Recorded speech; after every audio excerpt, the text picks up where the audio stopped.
Hindi ko akalaing magsisimula ang bagong yugto ng buhay ko sa isang lumang bahay sa gitna ng Binondo. Ako si Amara, 22 taong gulang, tubong kapis. Sa probinsya namin, sanay ako sa katahimikan, sa mga palayan, sa amoy ng tuyong damo tuwing hapon. Pero nang pumanaw si Mama at nawalan kami ng kabuhayan, napilitan akong lumuwas ng Maynila. Sabi ng tiyahin kong si Tita Glenda, may bakanting kwarto sa lumang ancestral house nila sa Binondo. At kung gusto ko raw makatipid habang naghahanap ng trabaho, dun muna ako pansamantalang manuluyan. Hindi ko naman inakalang magiging desidido ako agad. Bit-bit lang ang isang malaking backpack at kaunting ipon. Sumakay ako ng Ceres bus pa Maynila at nagbaba sa Cubao. Mula roon, naglakad ako pala LRT saka sumakay papuntang Carriedo. Puno ng mga tao, amoy usok ng kariton at fishball at mga tindahan ng gold jewelry sa Ongpin. Binati ako ng ingay at kalat ng lungsod. Pagkarating ko sa mismong bahay nila tita sa Binondo, napahinto ako. Ang bahay ay tila mula pa sa panahon ng mga Kastila. 3 palapag, gawa sa kahoy at bato. May mga bintanang kahoy na may kapis shells.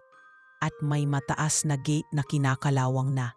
Halos nakatago ito sa likod ng isang sangkaterbang signage ng milk tea shop at Chinese herbal store. Nakakatawa pero parang nabura na ito sa mapa ng modernong Maynila. Pagbukas ni Tita Glenda ng gate, agad akong niyakap.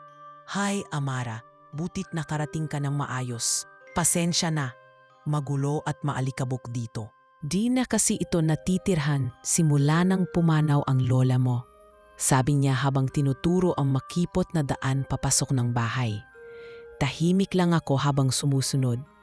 Hindi dahil masama ang loob ko, pero may kakaiba akong nararamdaman. Hindi malamig ang simoy ng hangin, pero para bang may kilabot sa likod ng batok ko. Parang may mga matang nakingin sa akin habang umaakyat ako ng hagdan. Dito ka muna sa unang kwarto sa tabi ng hagdan. May kama at bentilador. Wala na masyadong gamit, pero at least hindi na masyadong marumi.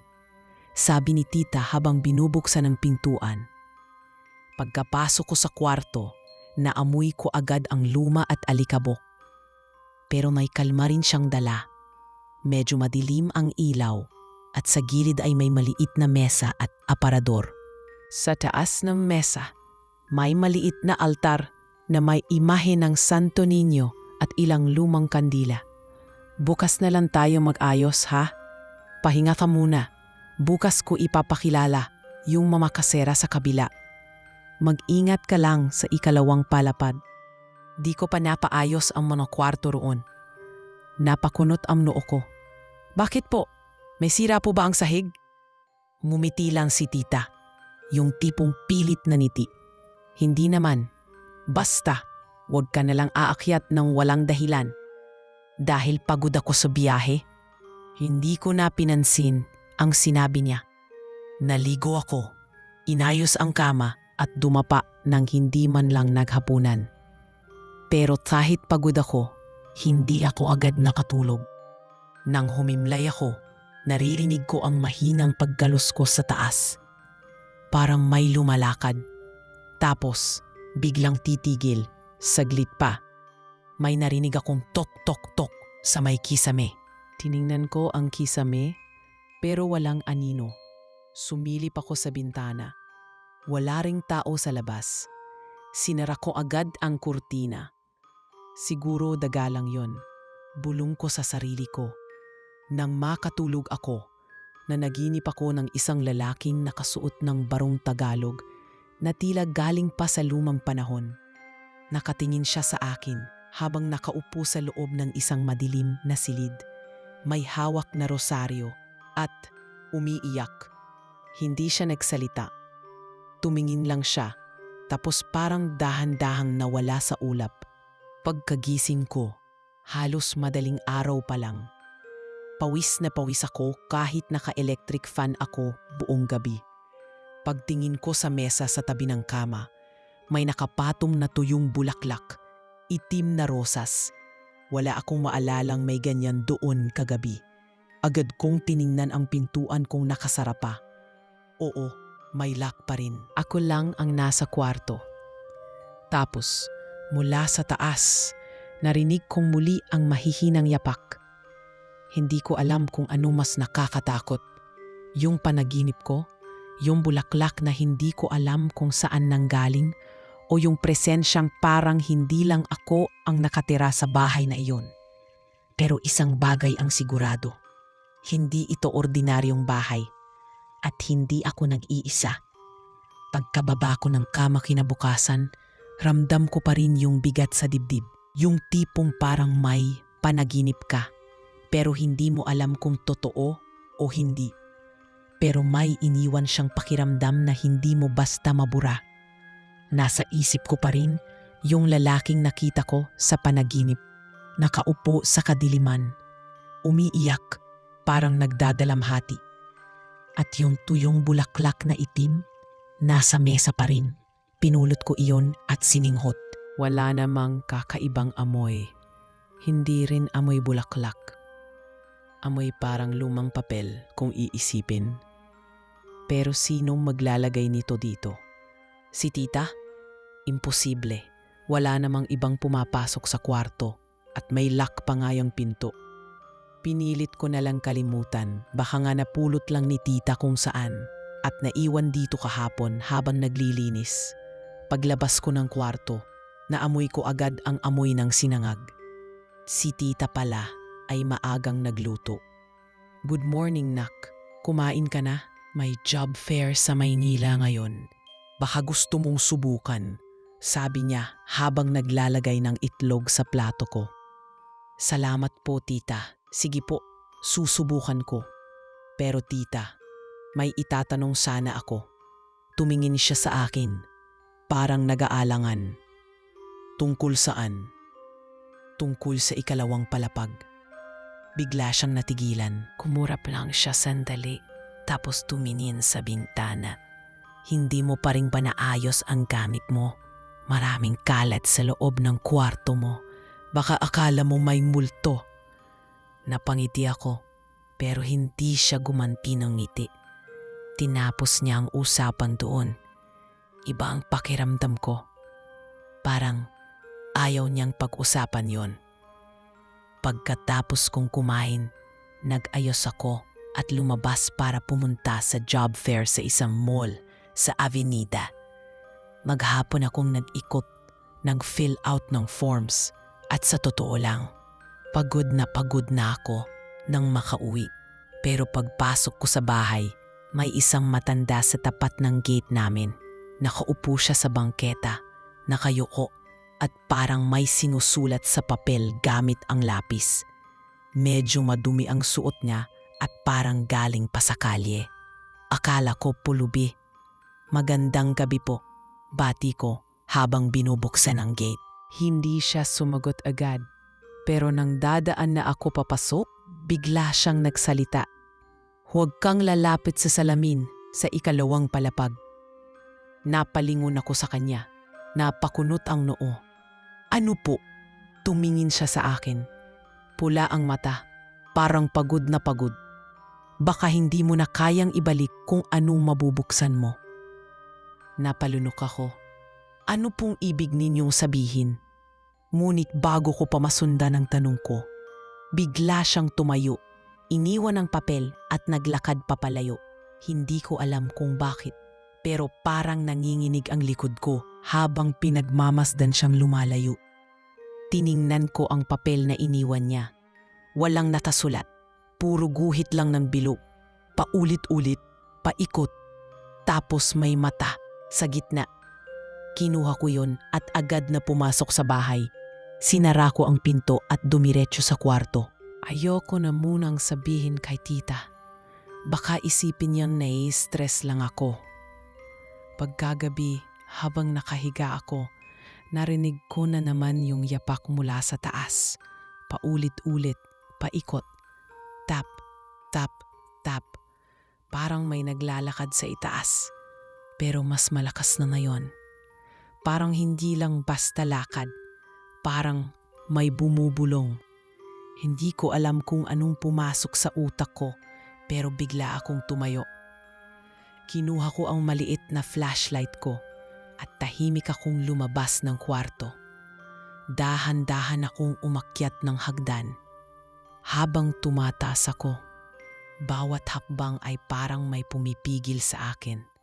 Mabigat ang katawan ko, pero mas mabigat ang kuryosidad. Sa dulo ng hagdan, tanaw ko na ang hallway ng ikalawang palapag.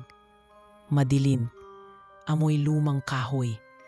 May maapal na alikabok sa sahig at may mga sapot ng gagamba sa gilid. Pero may isang kwarto sa dulo. Bukas ang pinto. Hindi ko maalala kung kailan pa siya nabuksan. Dahil ang sabi ni tita, sarado lahat yon. Lumapit ako, dahan-dahan, habang pinapailaw ang flashlight. Sa loob, may mga lumang muebles, aparador, mesa, sa bandang gilid isang salamin. Isang antigong salamin na bilog, nakapatong sa vanity table. Malinis ang salamin kumpara sa ibang gamit. At sa kung anong dahilan, parang hinihila ako ng presensya nito. Nilapitan ko, pagharap ko. Nakita ko ang sarili ko. Pero hindi lang ako.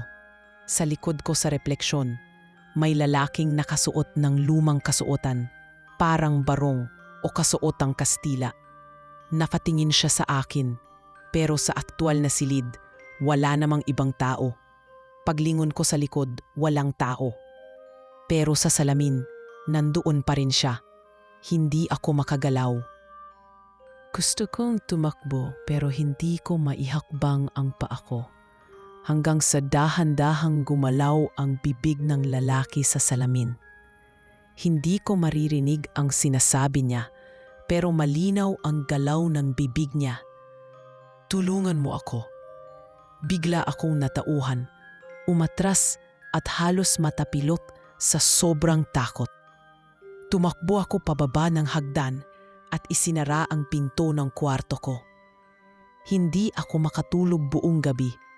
Kinaumagahan, tinakpan ko ng kumot ang salamin sa taas. Pero alam kong hindi pa yon ang katapusan. Hindi na ako nababagabag kung totoo bang may presensya sa bahay. Sigurado na ako, may nilalang sa salamin, may gustong makalabas. At para sa kung anong dahilan, ako ang gusto niyang kausapin. Hindi ko na talaga alam kung anong iisipin ko ng mga sumunod na araw. Ipinangako ko sa sarili kong hindi na aakyat sa ikalawang palapag. Pero sa totoo lang, hindi ko rin maiwasang isipin palagi yung nakita ko sa salamin. Parang may tanikala na humihila sa akin pabalik roon. Kahit ayaw ko na. Kahit gusto ko sanang ituring lang na bunga ng pagod o imahinasyon ko. Pero paano kung hindi? Isang gabi, pauwi ako galing grocery. Bit-bit ko ang ilang sardinas at instant noodles, mga kakailanganin ko sa susunod na linggo, habang naghahanap pa rin ako ng stable na trabaho. Pagdaan ko sa kalye ng Ongpin, medyo madilim na, tapos nagkataong brownout pa sa ilang bahagi ng Binondo. Kahit gabi, buhay pa rin ang paligid. May mga nagtitinda pa ng hopya sa gilid, may mga tambay at ilan sa mga tindahan sarado na. Habang naglalakad ako, may nadaanan akong matandang lalaki sa may kanto. Nakaitim siyang polo na luma at nakasombrero. Akala ko isa na namang pulubi. Hindi ko na sana papansinin, pero naramdaman kong parang pamilyar siya. Tumingin siya sa akin at biglang nagsalita. Tapos mo na bang silipin ang salamin?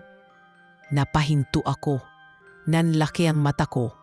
Hindi ko alam kung paano siya nakilala yung nangyari. Hindi ko naman ikinuwento kahit kanino. Sino po kayo? Tanong ko. Medyo garalgal ang boses ko. Mumisi siya. Kitang-kita ko ang kakulangan ng ilang ngipin. Pero hindi bastang ngiti yon. May halong lungkot. May alam siya. Huwag mong hayaang lumapit siya. Hindi lahat ng humihingi ng tulong ay inosente. Napaatras ako. Ano pong ibig niyong sabihin? Tiningnan lang niya akong diretso.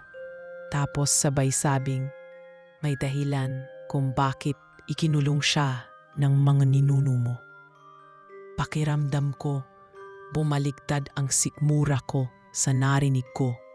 Hindi ko na siya napigilang tanungin. Anong ibig mo sabihin?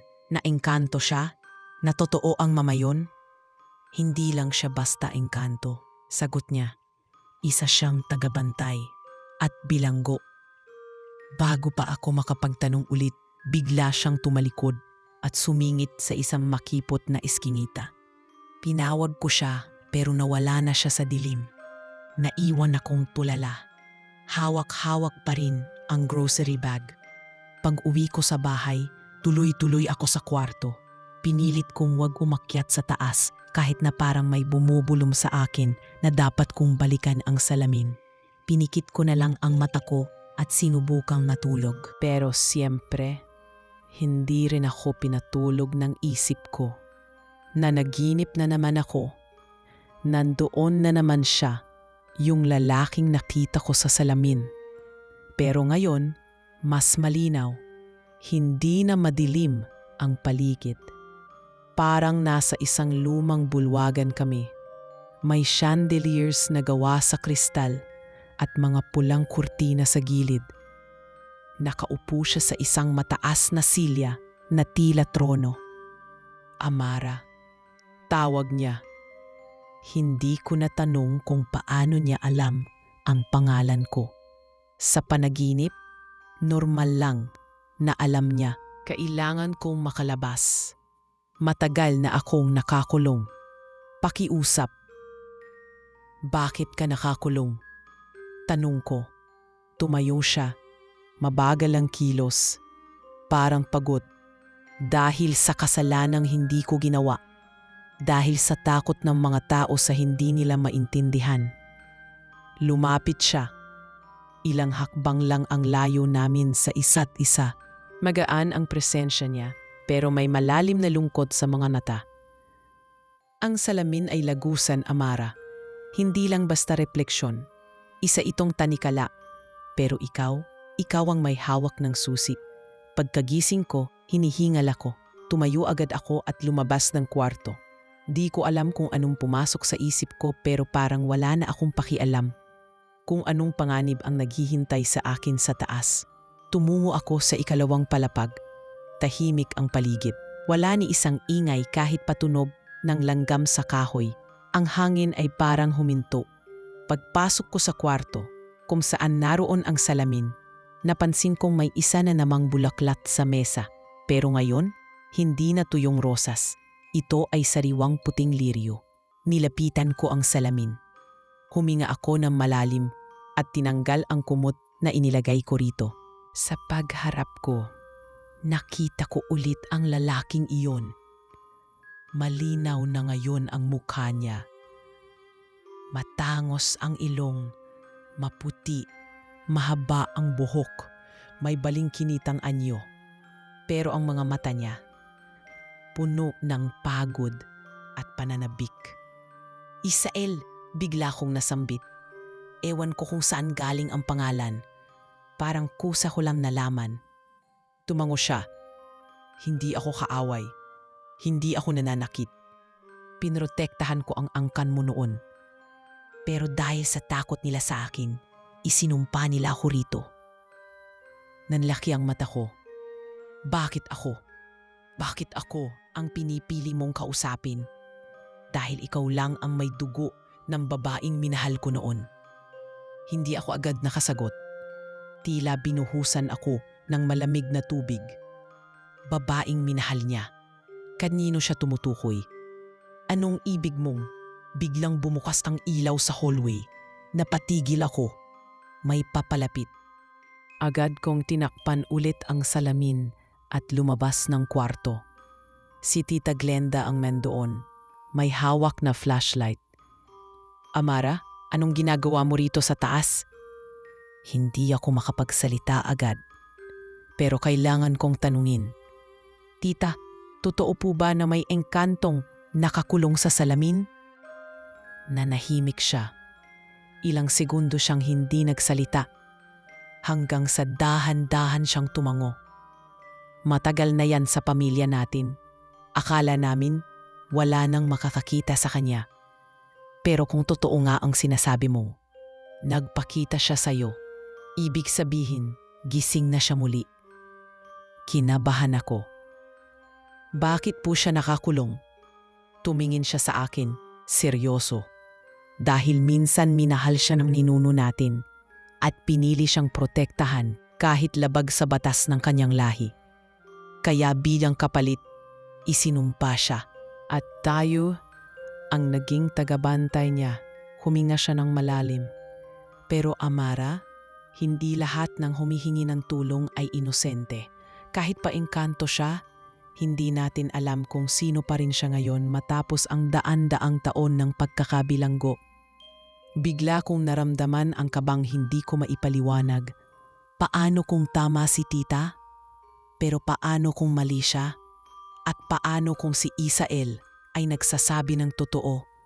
Hindi ako mapakali matapos ang pag-uusap namin yon ni Tita Glenda. Para bang bumukas ang isang pinto na matagal nang nakasara sa kasaysayan ng pamilya namin. At ngayon ako ang piniling pagpakitaan ng lahat ng lihim na iyon. Hindi ko alam kung dapat ba akong matakot o makiayon sa kung anong hindi ko lubusang naiintindihan. Kinabukasan, habang nagkakape kami sa kusina, sinubukan ko muli si tita. Tita, maingat kong bungad. Pwede ko ba bang makita ang mga lumang gamit ni Lola? Baka may journal siya o mga lumang sulat? Gusto ko lang po sanang mas maintindihan kung sino si Isael. Tumingin siya sa akin ng matagal, parang nagdadalawang isip. Pero sa huli, tumayo siya at sinabing, "Sige, pero wag mong ibabahagi sa kahit sino, lalo na sa mga tagalabas. May mga bagay na hindi nila kayang unawain." Dinala niya ako sa isang maliit na silid sa ilalim ng hagdan, ang lumang storage room. Amoy alikabok at lumang kahoy. Doon, may isang lumang baul na gawa sa nara. May ukit sa takip, isang bilog na may mata sa gitna. Parang pamilyar, gaya ng iginuhit ng matandang nakita ko noon sa kanto. Binuksan ni tita ang baul. Halos puno ito ng mga lumang sulat, larawan, at isang makapal na journal na may tapip na balat. Nakalagay sa unahan ang pangalan ni Lola Felicidad, ang lola ni tita, na ayon sa kanya ay may alam sa mga engkanto noon pa. "Dito mo siya makikilala," buling ni tita habang iniiwan ako sa loob ng silid. "Maging matalino ka, Amara. Hindi lahat ng kagandahan ay dapat pagkatiwalaan." Naiwan akong mabisa. Binubuklat ang journal. Sa mga unang pahina, karaniwang tala lang ang nakalagay. Mga simpleng salaysay tungkol sa araw-araw, pagtitinda sa palengke, pag-aani ng palay, mga kwento tungkol sa mga kapitbahay. Pero pansapit ko sa mga pahina sa gitna ng journal, nag-iba ang tono. Pebrero 16, 1924, may dumating na lalaki sa panaginip ko.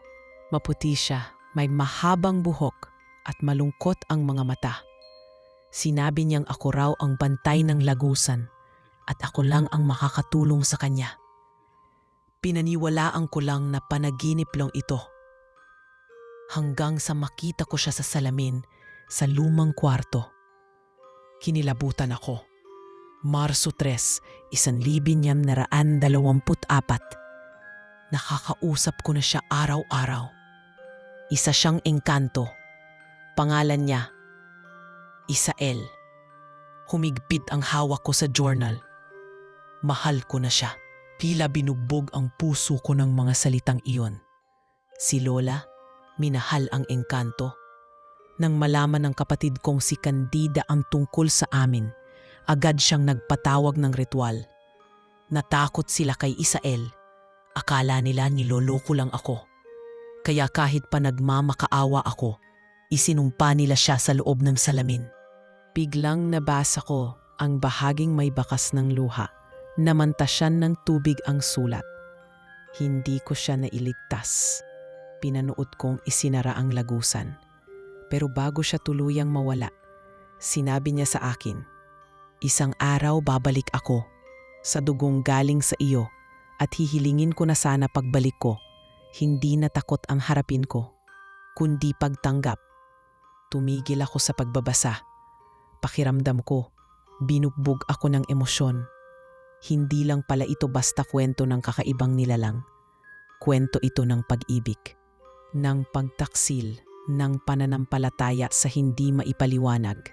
At ako, ang dugong iyon, gusto ko siyang makilala ng mas malalim. Hindi dahil sa takot, kundi sa awa. At totoo na, siguro sa kaunting pagkahulog ng loob. Hindi ko na napansin ang oras. Gabi na pala. Bumalik ako sa kwarto, dala pa rin ang journal. At gaya ng inaasahan ko na naginip na naman ako.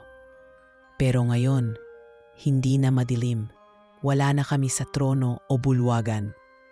Nasa gitna kami ng kagubatang may mga kumikislap na alitaptap. Si Isael ay nakatayo sa harap ko at ngumiti siya. "Salamat sa pagbabalik ng alaala ni Felicidad," aniya. Akala ko tuluyan na akong mawawala. Hindi ko na itago ang tanong. "Bakit mo ako pinili? Anong kailangan mo sa akin?"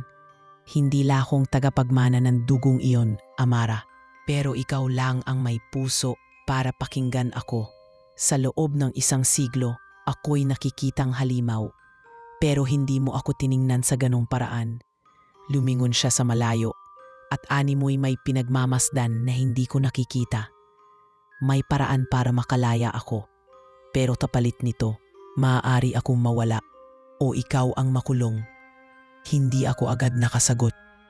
Sa loob-loob ko, alam kong mahirap ang hinihingi niya. Pero alam ko ring hindi ko siya matitiis. Pagkagising ko, nagdesisyon akong gawin ang unang hakbang. Bumalik ako sa lumang kwarto, muling humarap sa salamin at sinabi ko, "Sabihin mo sa akin kung paano kita matutulungan." Sa refleksyon, lumitaw ang imahe ni Isael. Ngumiti siya, mas malinaw, mas buhay. Kailangan mo lang makinig at magtiwala. At sa gabing iyon, sa kauna-unahang pagkakataon, narinig ko ang salamin na parang humihinga. Ang simula ng pagbabago ay dumating na. Simula ng gabing yon na nagsalita na mismo si Isael mula sa salamin. Hindi sa panaginip, hindi sa isip lang. Nagbago na ang takbo ng mga gabi ko. Hindi na lang siya basta refleksyon. Minsan kapag kaharap ko ang salamin, sumasabay siya sa bawat galaw ko. Pero minsan, nakatingin lang siya, nanonood, tahimik, parang may tinitimbang sa loob ng sarili niya. At kung tutuusin, kahit pakababalaghan ang lahat ng to, hindi ko nararamdaman na dapat akong matakot. Mas nararamdaman ko pangang kalungkutan mula sa kanya. Isang gabi habang nakaupo ako sa harap ng salamin, tinanong ko siya, "Isael, ano ba talaga ang tunay na nangyari sa'yo? Bakit ka isunumpa? Anong kasalanan mo?" Saglit siyang tumahimik. Parang binabalikan niya ang isang sugat na hindi pa rin tuluyang gumagaling. Minahal ko ang hindi ko dapat mahalin. Tumitik ako sa kanya. "Si Lola Felicidad." Tumango siya. "Ang mundo ng mga engkanto ay may sariling batas, Amara. Mahigpit, mahirap baliwalain. Isa ako sa mga tagabantay ng hangganan. Kami ang pumipigil sa mga engkantong lumalampas sa mundong tao." Huminga siya ng malalim habang nagsasalita pa rin mula sa loob ng salamin. "Pero hindi ako perpekto. Sa unang beses kong makita si Felicidad, alam kong may kakaiba sa kanya. Hindi siya natakot sa anyo ko. Hindi siya tumakbo. Umupo siya sa ilalim ng puno sa gilid ng ilog at kinausap ako, gaya ng isang kaibigan." Nang marinig ko yun, parang na-imagine ko ang lola ko. Bata pa, masayahin, matapang, parang afurin sa maraming bagay. Isael muling nagsalita. Sa mundo namin, ang pag-ibig ay hindi laging pinahihintulutan, lalo na kung may kahati itong panganib. Nang malaman ng aking mga kapwa tagabantay ang ginawa ko, ang pagtawid ko sa mundo ninyo, tinawag nila akong taksil at pinili nilang itali ako sa hangganan na minsan kong binantayan. Napakagat ako sa labi. Anong ginawa ni Lola? Tanong ko. Sinubukan niya akong iligtas, pero hindi sapat ang kanyang kapangyarihan bilang tao. Nang namatay siya, walang ibang may kakayahang pakinggan ako. Hanggang sa ikaw ay dumating. May sadlit na katahimikan.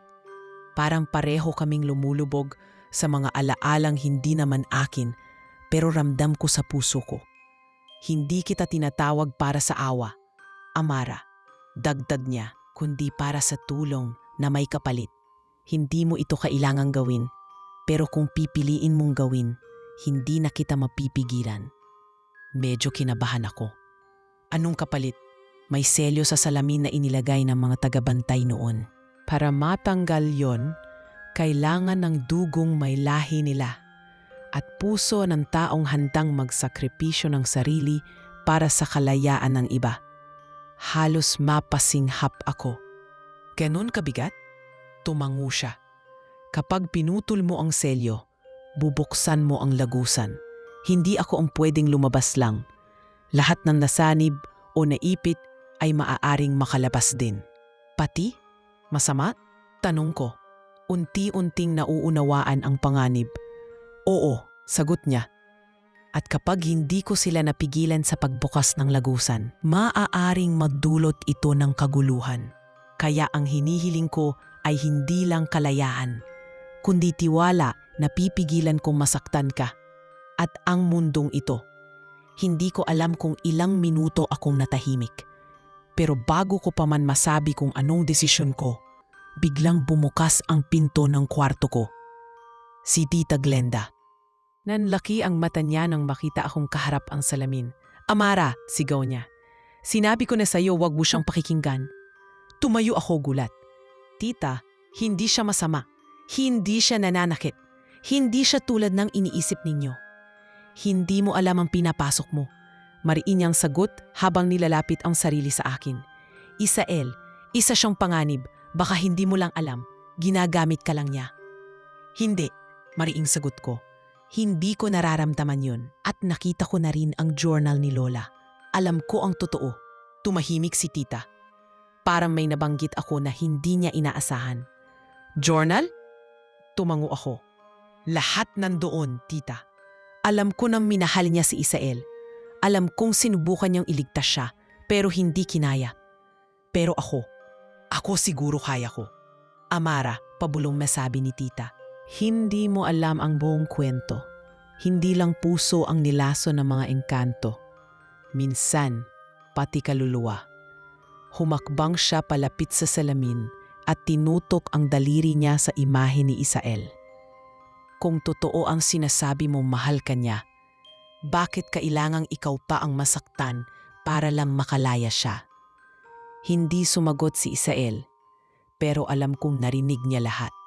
Kinaumagahan, lumabas ako para huminga-hinga. Dinala ko ang journal ni Lola at naglakad sa gilid ng pasig.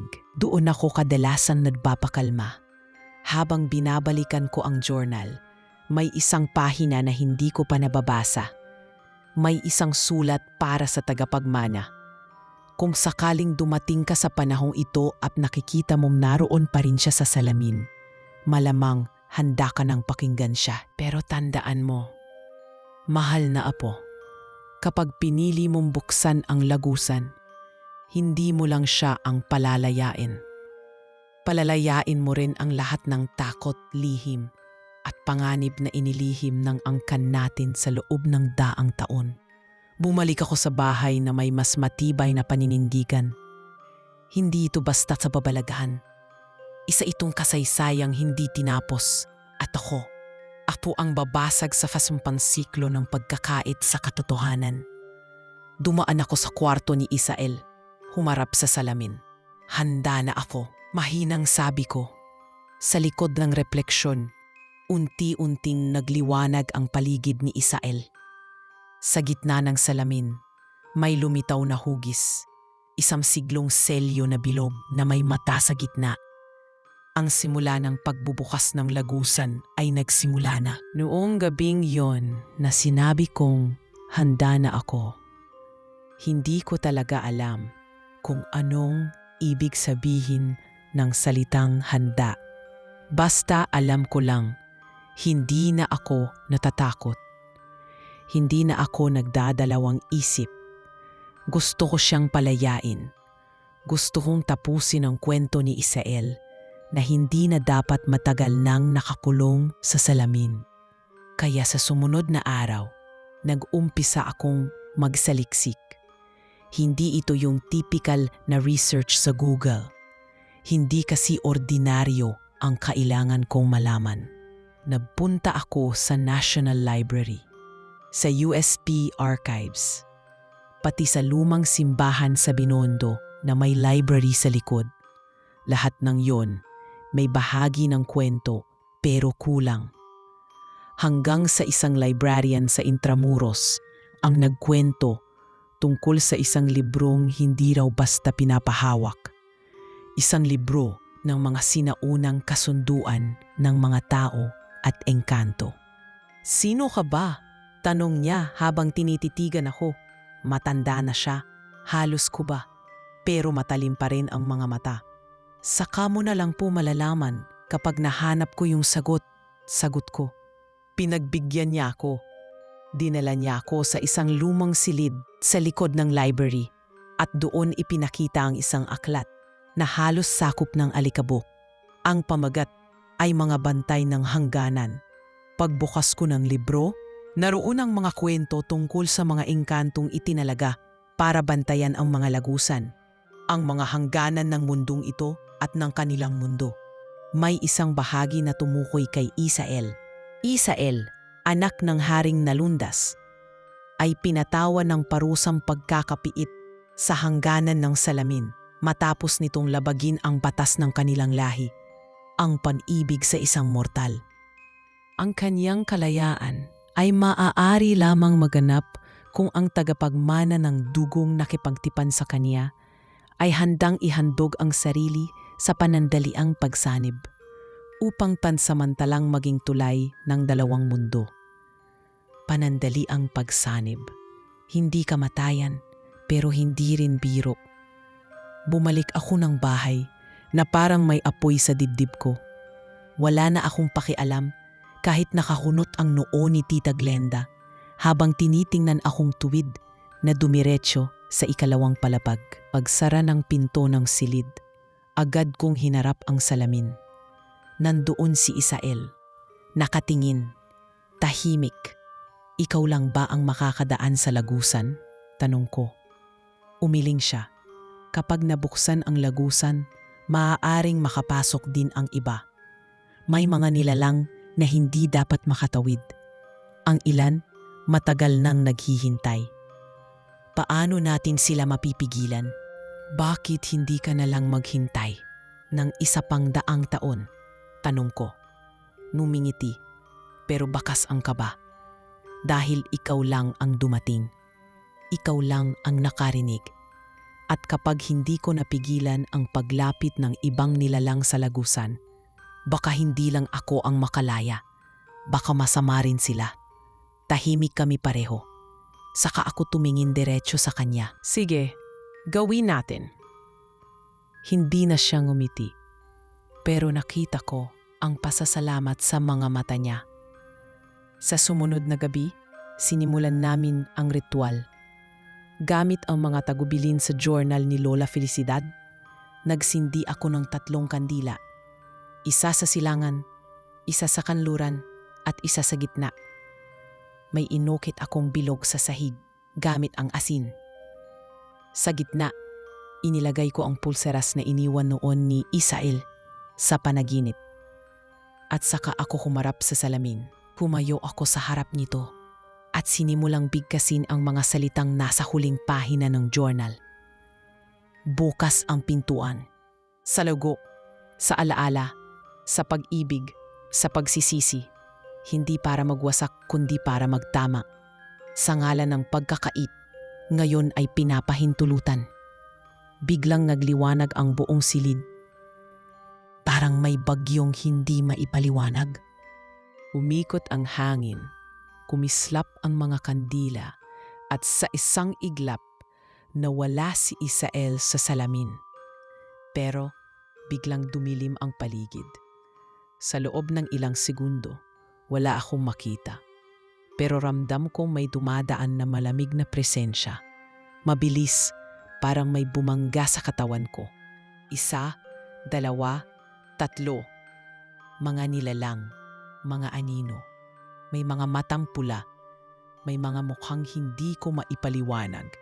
Lahat sila dumadaan sa paligid ko at bigla parang sumabog ang hangin mula sa katawan ko. Ako na yon. Hindi na ako si Amara.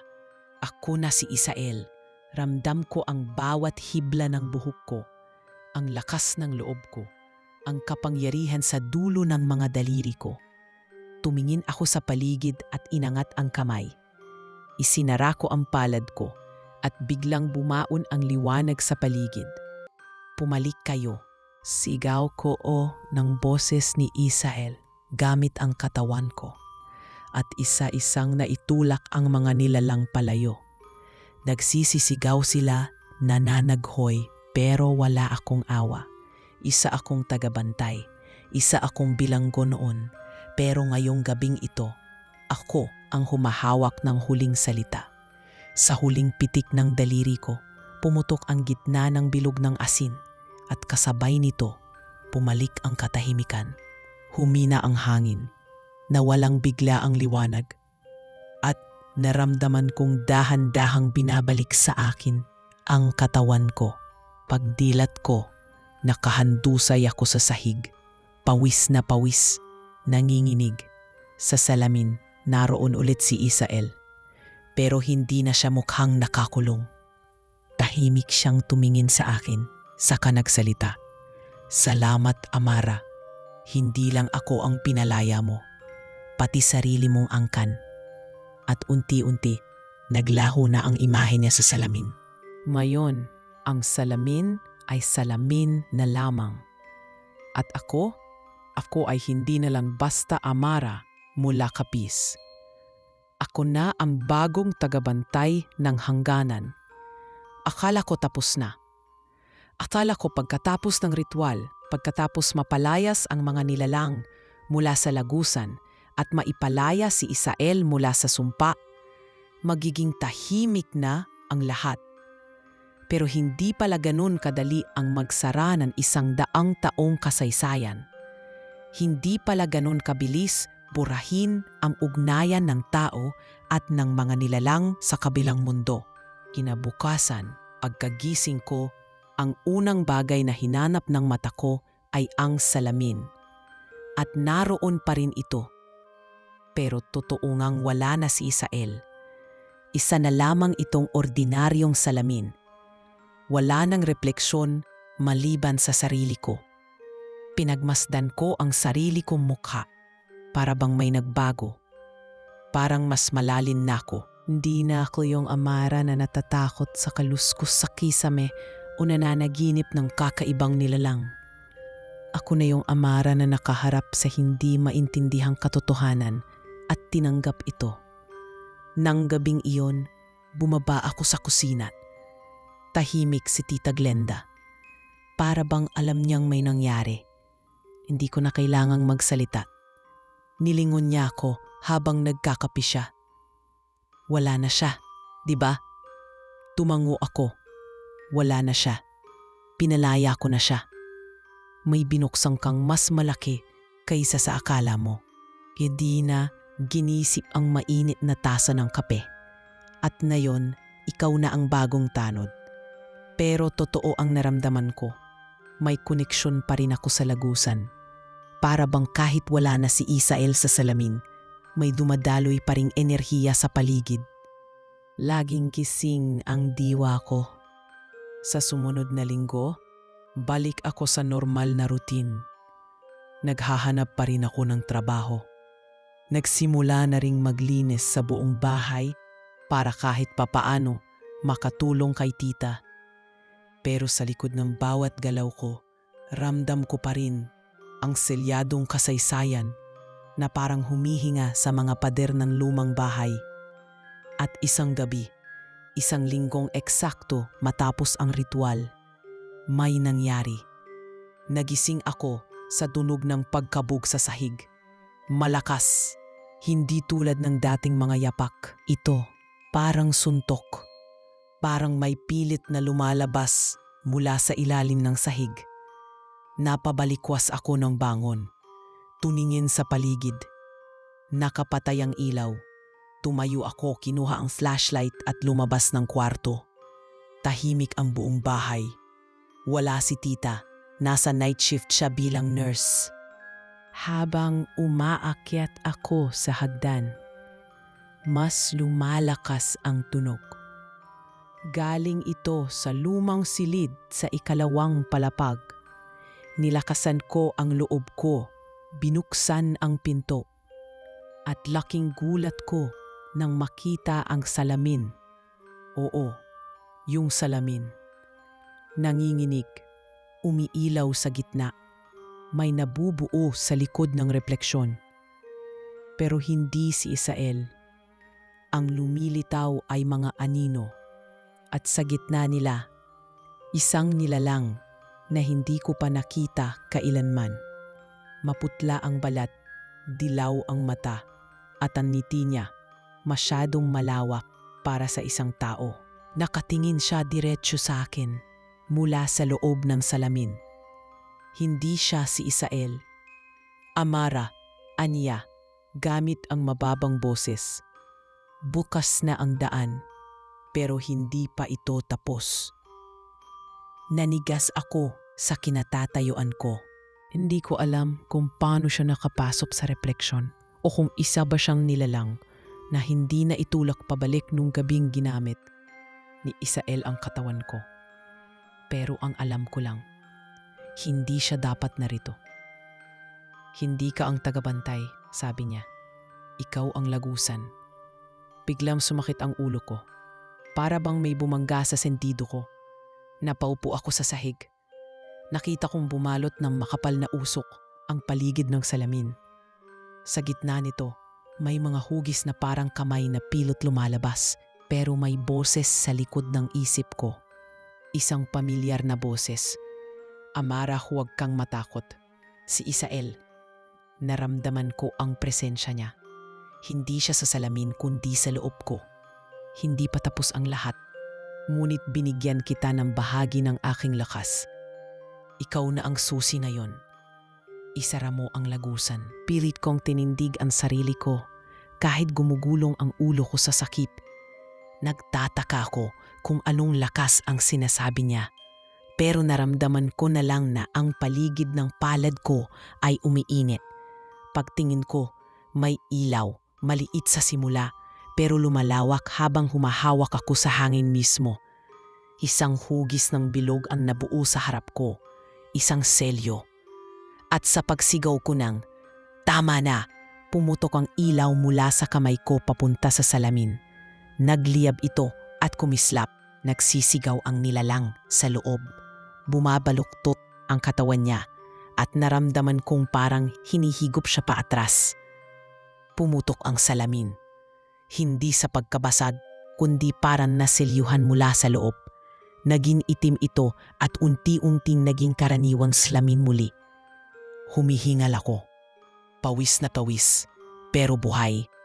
Pagkatapos ng ilang minuto ng katahimikan, lumabas ako sa silid.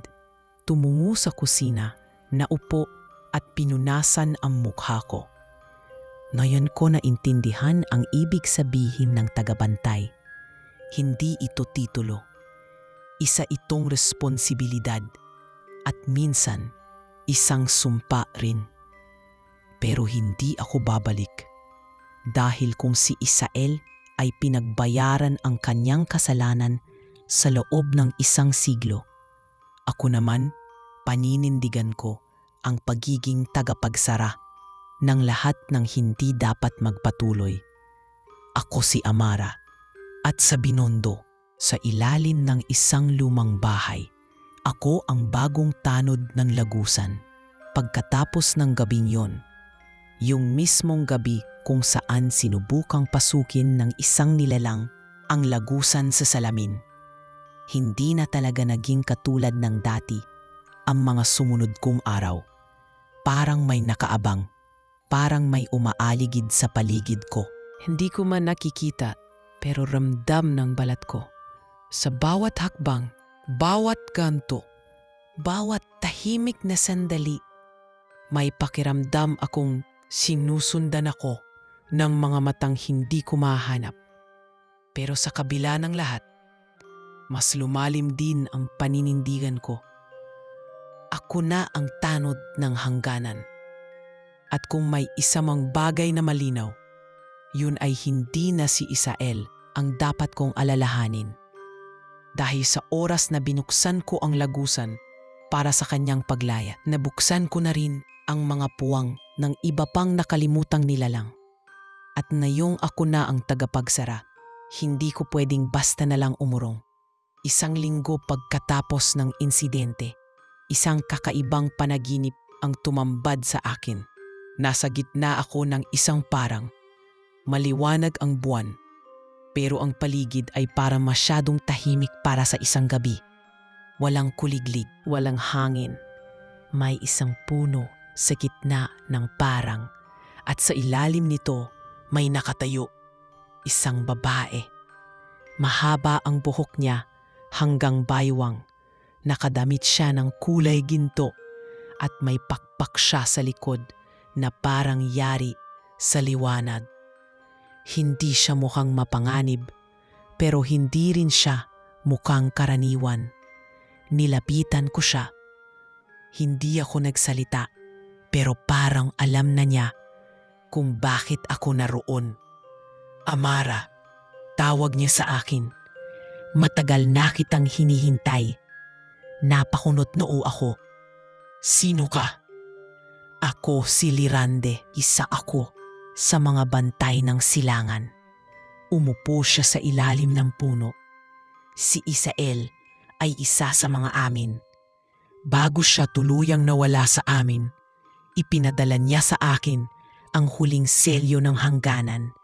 At ngayon, sa'yo na ito dapat mapunta. Anong selyo?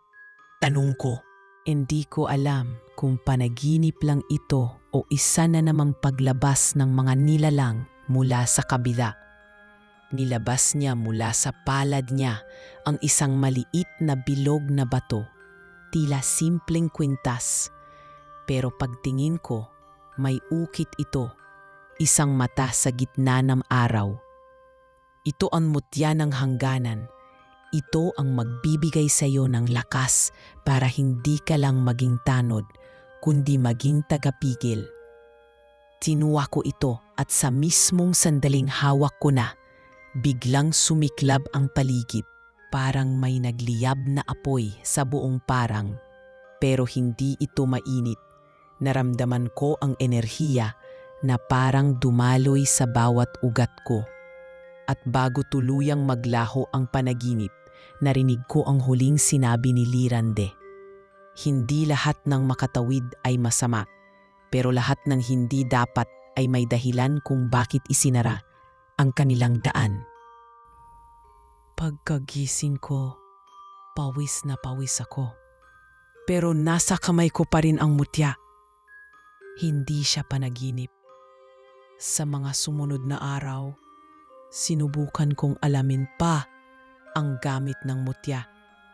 Kapag hawak ko ito, lumalakas ang pakiramdam ko sa mga enerhiyang hindi nakikita ng ordinaryong tao. Parang may dagdag na pandama. Nakikita ko ang anino ng hindi ko dapat makita. Minsan sa jeep, may katabi akong babae na nakatingin lang sa bintana. Pero sa refleksyon, iba ang mukha niya. Parang may balingoy-ngoy. Maitim ang mata, walang ilong, at alam kong hindi siya tao. Minsan naman, habang naglalakad sa gilid ng simbahan, Sa Santa Cruz, may lalaking tumingin sa akin. Matangkad, maputla, mukhang banyaga. Pero sa bawat hakbang niya, hindi gumagalaw ang anino niya. Sa lahat ng yun, hindi ako natakot. Sa halip, tumatad lang ang loob ko. Isa lang ang malinaw. Dumarami ang pumapasok mula sa kabilang mundo. Pero isang insidente ang tuluyang nagpabago sa lahat. Isang gabi, habang pauwi ako, may narinig akong sigaw mula sa eskinita malapit sa bahay. Bata, tila humihingi ng tulong. Hindi ko na naisip kung dapat ba akong makialam. Agad akong pumasok sa eskinita at hinanap ang pinanggagalingan ng sigaw. Sa dulo, nakita ko ang isang batang lalaki, nakaupo sa semento, umiiyak. Tinanong ko siya kung anong nangyari. Hindi siya sumagot. Pero nang tumingin siya sa akin, wala siyang mata. Mga butas lang na itim na parang walang hangganan. Bigla siyang nagsalita. Boses na parang hindi sa isang bata. Balik mo siya sa amin. Siya, tanong ko, nanginginig na ang kamay ko. Si Isael. Biglang nagbago ang paligid. Naging madilim ang lahat. Kahit may mga ilaw sa poste. Nawalan ng tunog. Wala na ang bata. Ako na lang. Pero nararamdaman kong may nakapaligid sa akin. Parang may daan-daang mga matang nakatingin. Mga nilalang na tila naghihintay ng utos. Hindi na siya sa inyo. Sabi ko, matatagang boses, kahit nanginginig ang binti ko. Kinuha ko ang mutya sa bulsa at itinaas ito. Biglang umingay ang paligid. Parang may pumutok. Isang liwanag ang bumalot sa buong eskinita. At sa liwanag na yon, nakita ko sila. Mga nilalang na hindi na dapat narito. Maputla, mahahaba ang braso. Ang ilan ay may sungay. Ang iba ay walang mukha.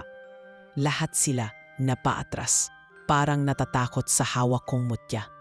At bago sila tuluyang maglaho sa hangin, may narinig akong isa sa kanila na nagsalita. Hanggang kailan mong kayang isara ang daan, Tanod? Pagbalik ng liwanag, wala na sila. Pag-uwi ko ng gabing yun, hindi na ako natulog agad. Nakatitig lang ako sa kisame habang iniisip ang sinabi nila. Hanggang kailan? Doon ko na-realize na hindi ito isang laban na may malinaw na katapusan. Hindi ito isang kwento ng kabutihan kontra kasamaan.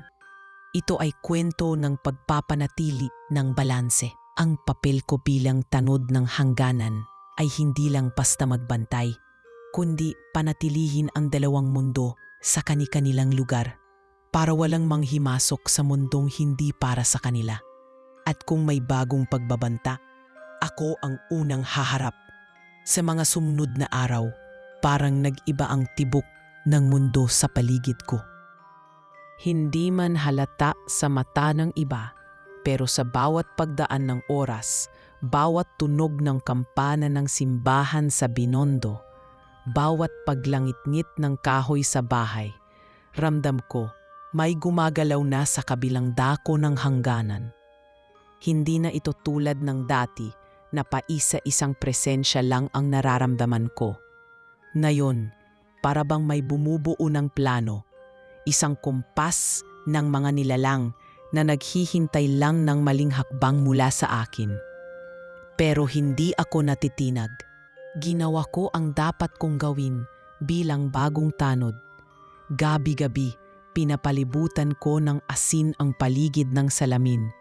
Nagsusuot ako ng mutya ng hangganan sa leeg ko at binabasa ko araw-araw ang journal ni Lola Felicidad, lalo na yung mga bahagi kung paano niya hinarap ang mga dating pagsubok mula sa mga nilalang na sinusubukan makatawid noon pa man.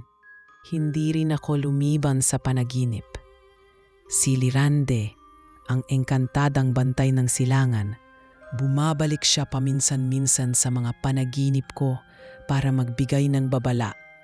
Hindi ako palaging naiintindihan ang sinasabi niya, pero sa bawat pagdalaw niya, mas lumilinaw sa akin ang tunay na anyo ng mundo sa kabila. May isa pa, Amara, sabi niya sa isang panaginip, habang nakatayo kami sa ibabaw ng lawa na tila salamin. Ang huling lagusan sa timog. Masyado nang manipis ang tabing doon. Isael ay iyong piniling palayain. Ngayon, kailangan mong isarado ang iba. Paano ko malalaman kung nasaan? Tanong ko. Tumingin siya sa tubig. Nagsimula ang lahat sa Binondo. Dito rin matatapos. Kinabukasan, sinadya kong balikan ang simbahan ng Binondo. Hindi dahil sa relihiyon, pero dahil sa ilalim ng simbahan na yon, ayon sa ilang tala ni Lola, ay may isang selyong rupa. Isa itong sinaunang ukit na may koneksyon sa mga engkanto. Pinaniniwala ang ginawa para panatilihing hindi magbubukas ang lagusan ng timog. Pagdating ko roon, nagkunwari akong turista. Nagdala ako ng maliit na flashlight, camera at notebook. Sumama ako sa guided tour ng lumang crypt sa ilalim ng simbahan. Halos wala namang nakakaalam nito dahil hindi ito binubuksan sa lahat. Pero dahil sa pakiusap at kunwaring thesis ko raw tungkol sa colonial symbols and rituals, pinayagan ako. Pagpasok namin sa ilalim, agad akong kinilabutan. Hindi dahil sa lamig, kundi dahil sa presensyang tila nakatingin mula sa bawat pader. Habang abala ang tour guide sa pagpapaliwanag, napansin ko ang isang lumang ukit sa dulo ng silid. Halos natatakpan na ng alikabok. Bilog, may mata sa gitna, at may bitak sa paligid. Bitak. Hindi ito ordinaryong selyo. Nasira na siya. Hindi na ako nagdalawang isip. Nagpaalam ako na pupunta lang saglit sa restroom. Pero sa halip, bumalik ako sa ukip. Kinuha ko ang mutya mula sa leeg ko. Nilapag ito sa gitna ng ukit. Biglang nagliwanag ang paligid. Tumigil ang oras. Literal. Walang gumagalaw. Pati ang tunog ng mga hakbang sa itaas, nawala. At sa gitna ng katahimikan, mula sa mismong selyo sa lupa, may kamay na lumabas. Isa, dalawa, tatlo. Mga maitim, mahahaba, at parang gawa sa anino. Tila sinusubukang sunggaban ang mutya. Mabilis kong hinawakan ito papalik. Pero bago ko pa man ito maalis, may boses na nagmula sa ilalim. Wala nang Isael para pigilan kami ngayon. Parang napako ang katawan ko sa lupa. Hindi ako makagalaw, pero naalala ko ang sinabi ni Lerande. Ikaw ang tanod, hindi mo kailangan ng sandata. Ikaw ang selyo. Inangat ko ang mutya. Itinapat sa bikas na bitak at buong lakas na sumigaw. Isara ka. Isang matinding liwanag ang lumabas mula sa mutya. Parang sumabog ang hangin sa buong silid. Nalaglag ako sa sahig, sumubsob at tuluyang nawalan ng malay. Nagising ako sa ospital. Ayon kay Tita Glenda, natagpuan daw akong walang malay ng isang sakristan sa ilalim ng simbahan. Akala raw nila inatake ako ng hika o something. Pero wala akong masabi sa kanila kundi, ayos lang ako. Pagka-uwi ko, agad akong bumalik sa kwarto at hinarap ang salamin. Tahimik ito. Wala na ring liwanag. Wala na ring boses. Pero may isang maliit na pagbabago. May bagong ukit sa gilid ng mutya. Isang linya na paikot. Parang sinelyuhan ng panibagong kapangyarihan. At sa mismong sandaling yon, naramdaman ko ang katahimikan na matagal kong hinahanap. Walang presensya. Walang masamang enerhiya. Tila tuluyang nagsara ang lagusan sa timog. Pero alam kong hindi pa ito ang katapusan. Hindi pa. Dahil sa bawat sulok ng mundong to, may mga lagusan pa rin na maaaring naglalambitin sa pagitan ng mito at katotohanan. At ako ang tanod ng hangganan. Akala ko pagkatapos kong masara ang lagusan sa timog, magkakaroon na rin ako ng panahong huminga. Pero ilang araw pa lang ang lumipas, nararamdaman ko na namang may kumagalaw. Hindi kasing ingay, hindi kasing tapang ng dati, pero ramdam ko na. Para bang may nagmamasid. Hindi ko alam kung guni-guni ko lang o dahil na rin sa pagiging sensitibo ko sa enerhiya mula nang maging tagabantay ako ng hangganan. Pero kahit hindi ko sabihin sa iba, alam ko sa sarili ko, hindi pa tapos ang lahat. Nitong mga nakaraang araw, madalas akong makakita ng mga senyales. Halimbawa, isang gabi habang naglalakad ako sa may eskolta, may batang babae na umiiyak sa gilid ng bangketa. Nilapitan ko siya, tinanong kung nasaan ang magulang niya. Pero nang tumingin siya sa akin, nanlamig ang batok ko. Ang mga mata niya kulay itim, buo, walang puti. At sa loob ng ilang segundo, ngumiti siya at sinabi, "Binuksan mo ang isa. Ngayon kami naman." Pagkurap ko, wala na siya. Parang hangin lang. Hindi ako sumigaw. Hindi ako tumakbo. Hinawakan ko lang ang mutya sa leeg ko at mahigpit na pinikit ang mata. Parang instinct na. Dati, hindi ko alam kung paanong haharapin ang mga ganitong nilalang. Pero ngayon, parang kabisado na ng katawan ko ang kilos. Para bang parte na siya ng pagkatao ko. Kaya't kinagabihan, umupo ako sa harap ng salamin sa silid. Inilabas ang journal ni Lola at nagsimula akong magtanong ng malakas. Kung tapos na si Isael, kung nasarado na ang lagusan sa timog, saan pa sila nagmumula? Tahimik ang paligid. Ilang segundo, ilang minuto, wala. Hanggang sa may maramdaman akong lamig sa batok ko. Tapos, ang refleksyon sa salamin ay nagsimulang magbago. Hindi ito si Isael. Hindi rin yung mga nilalang na dati kong nakita.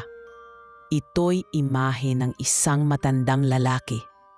May mahabang buhok, puting balbas, at mga mata na kulay abo.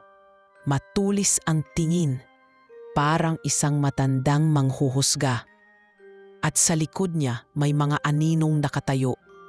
Hindi gumagalaw. Ikaw pala ang bagong tanod, aniya. Tumingin ako diretso sa kanya.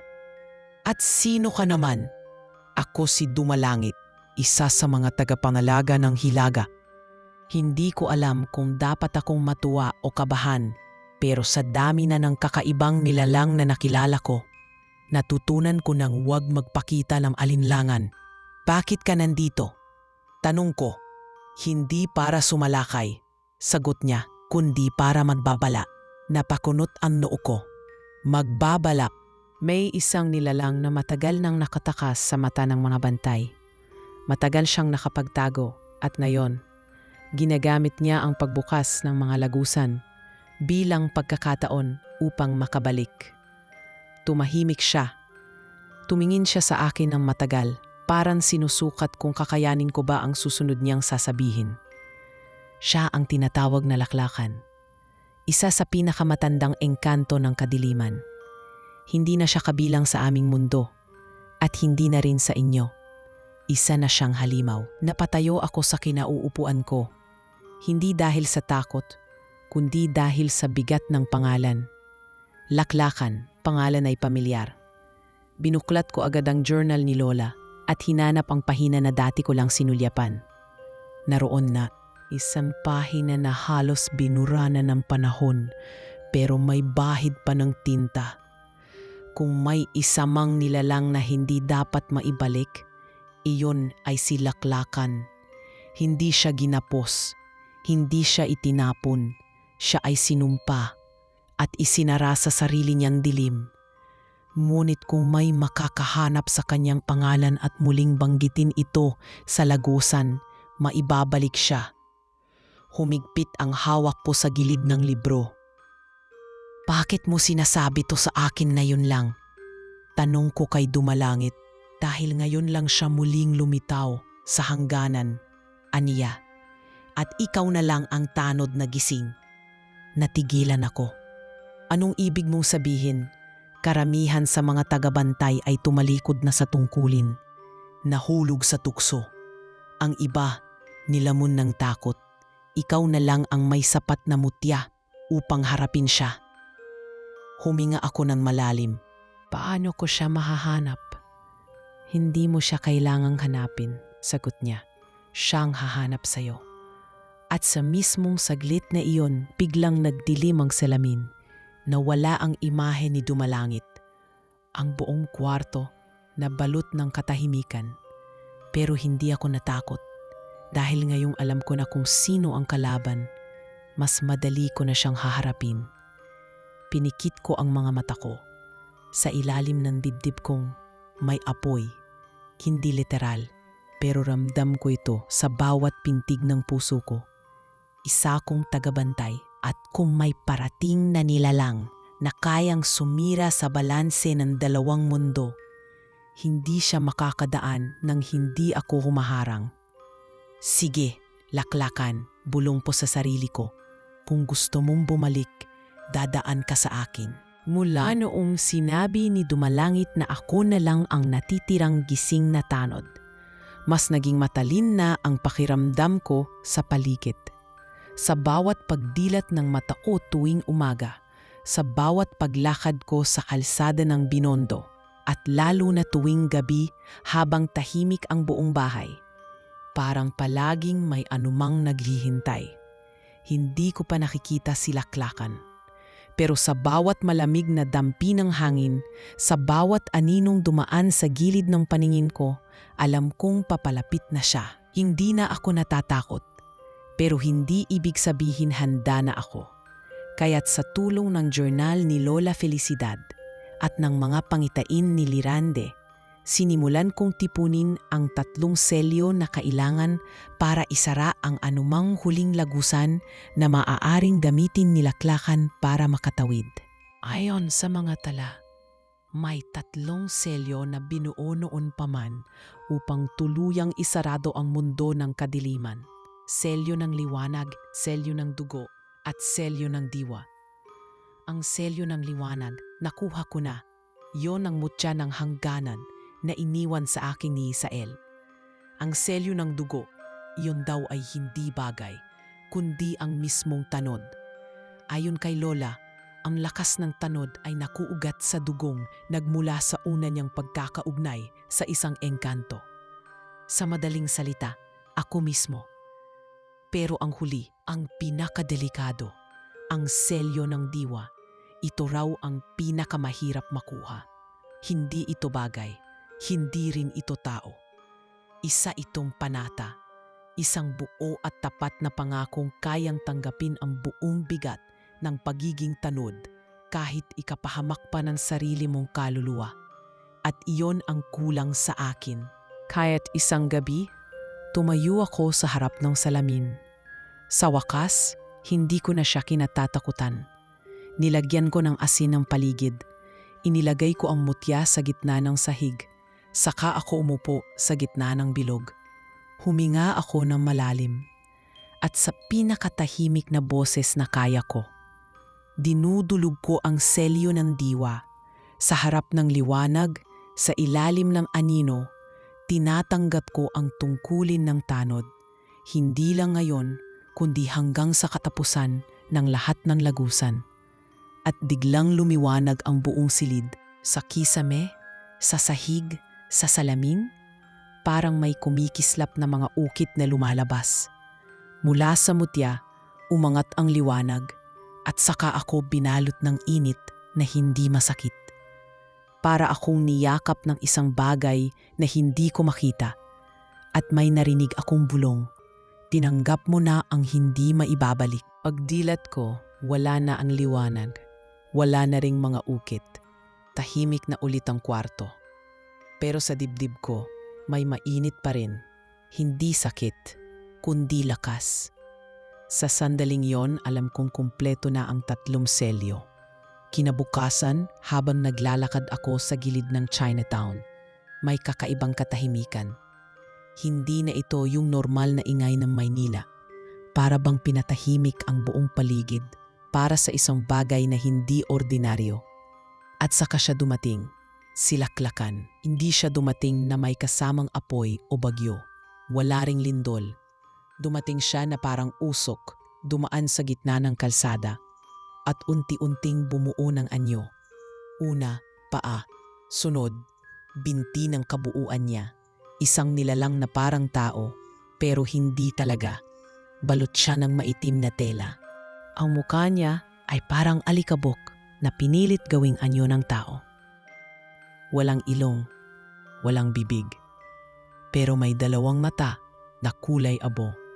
At sa mata niya, naroroon ang kasaysayan ng mga sumpa. Nakatayo lang siya sa harap ko. Ikaw ang tanod. Tumango ako. At ikaw ang nilalang na hindi na dapat bumalik. Ngumisi siya, kahit wala akong makitang bibig. Hindi lahat ng isinara ay dapat manatiling sarado. Hindi lahat ng tanod ay malakas. Hindi katulad ng mga nauna. Hindi nga, sagot ko. Dahil hindi ako tulad nila, mas matapang ako, mas handa. Pumikit ako at hinawakan ang mutya sa leeg ko. Sa loob-loob ko, nararamdaman kong nagsisimula ng gumalaw ang hangin. Tumadaloy sa paligid ko ang lakas ng mga selyo. Pero bago ko pa man masimulan ang ritual, biglang inangat nilaklakan ang kamay niya. At sa isang iglap, nagbago ang paligid. Nawala ang kalsada. Nawala ang Chinatown. Nawala ang lahat. Nasa isang malawak na madilim na lugar na ako parang walang hanggan. Walang langit, walang lupa. Tanging ako at siya lang ang naroon. Ito ang pagitan, Amara, Anya, kung saan nagkakasundo ang 2 mundo.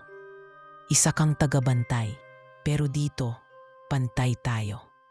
Hindi ako sumagot. Umupo ako sa sahig. Binuksan ang palad ko at hinayaan ang mutya na lumiwanag. Kung pantay tayo, ibig sabihin, kaya rin kitang itaboy. Ngunit lumapit siya. May tanong ako, tanod. Tumango ako. Ano? Kung ibubukas ko ang lagusan para makabalik ang mga nilalang na pinatay ng inyong mundo, mga nilalang na ginawan ng kasalanan, kahit wala silang masamang ginawa, pagtatanggol mo pa rin ba ang mga taong yon? Natahimik ako.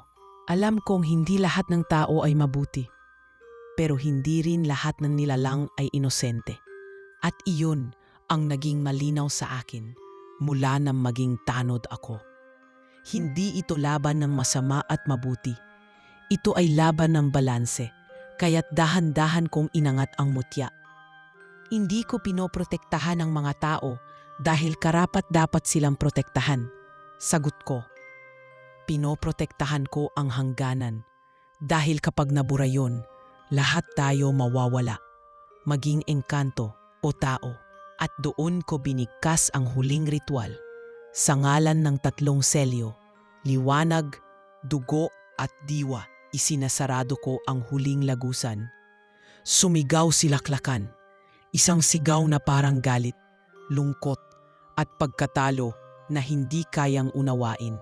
Sa huling sandali, nakita ko siyang nilamon ng sariling anino. At sa gitna ng dilim, may pumutok na liwanag. At biglang bumalik ang lahat. Nasa Binondo ulit ako. Sa gitna ng kalsada, sa parehong lugar kung saan siya lumitaw. Pero ngayon, wala na siya.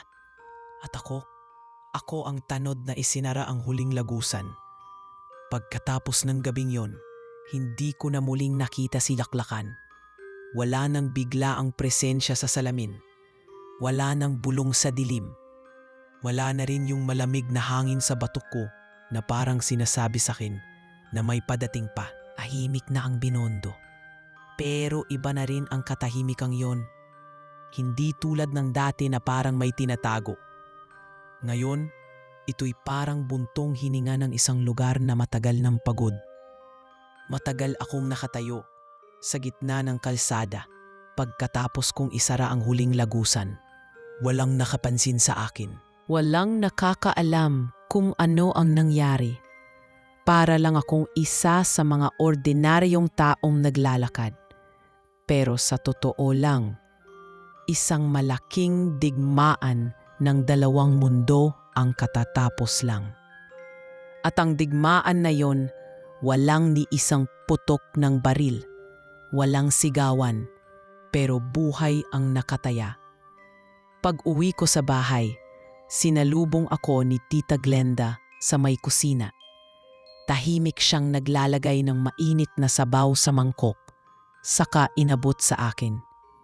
Wala siyang tinanong, pero nung naupo ako, bigla niyang sinabi, "Alam ko, nararamdaman ko rin. Tapos na, di ba?" Tumango ako. "Oo, tita, tapos na." Umupo siya sa tabi ko. Tahimik lang din. Hindi na niya kailangan ng paliwanag. Matagal na rin siyang tagabantay sa sarili niyang paraan. Matagal niya nang alam ang takbo ng mundong yon, kahit hindi siya humawak ng mutya. Kinabukasan, sinimulan kong ayusin ang lahat ng mga gamit ko sa lumang kwarto. Lahat ng tala ni Lola Felicidad isinilib ko sa isang kahon. Hindi para itapon, kundi para ingatan. Dahil alam ko na kahit tapos na ang yugto ng kwento ko kay Isael at kay Laklakan, darating ang panahong may bagong tanod at kailangan nilang malaman ang totoo. Nagpaalam ako kay tita na lalabas ako. Naglakad ako papuntang Ilog Pasig, sa lugar kung saan unang beses kong narinig ang presensya ng engkanto sa buhay ko. Doon ko inilabas ang mutya ng hangganan. Sa loob ng ilang minuto, pinagmamasdan ko lang ito. Kumikislap pa rin siya, buhay pa rin. Pero hindi na siya kasing init gaya ng dati. Para bang nagsasabi siyang, "Tapos na ang bahagi mo. Salamat." Hindi ko siya itinapon. Sa halip, isinuot ko siyang muli sa leeg ko. Hindi para gamitin, kundi para ipaalala sa sarili ko na minsan isang ordinaryong babae mula Capiz ang naging tulay sa pagitan ng dalawang mundo. 2 buwan ang lumipas. Nakapagtrabaho na rin ako bilang assistant librarian sa isang university sa Maynila. Tahimik ang buhay, maayos, pero hindi ibig sabihin kinalimutan ko na ang lahat. Paminsan-minsan, sa mga panaginip ko, lumilitaw si Isael, hindi bilang bilanggo, kundi bilang isang malayang espiritu. Wala na siyang hawak na kadena.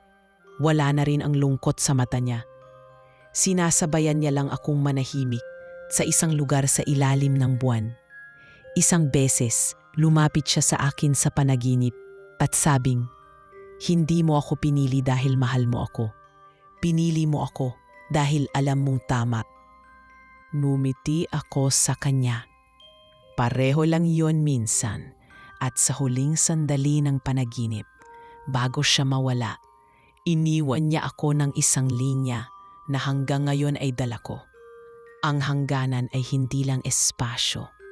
Minsan, ito'y nasa loob ng puso ng tao, kung hanggang saan ang kaya mong itaya para sa kabutihan kahit walang gantimpala. Ngayon, normal na ang buhay ko. Pero sa bawat pagdaan ko sa lumang simbahan ng Binondo o sa bawat sandaling may tahimik na gabi at naririnig ko ang pagaspas ng hangin sa bubong, hindi ko maiwasang umiti dahil alam kong hindi ako mag-isa. Hindi man nila ako kilala, hindi man ako binigyan ng parangal o salamat, pero sa ilalim ng lungsod, sa mga aninong hindi natin nakikita, may mga nilalang na nanatiling ligtas. At hindi dahil sa kung gaano ako kalakas, kundi dahil pinili kong hindi ipikit ang mga mata ko. Ako si Amara, at minsan sa Binondo, naging tagapagsara ako ng mundo ng mga engkanto. At iyon na ang sapat para sa akin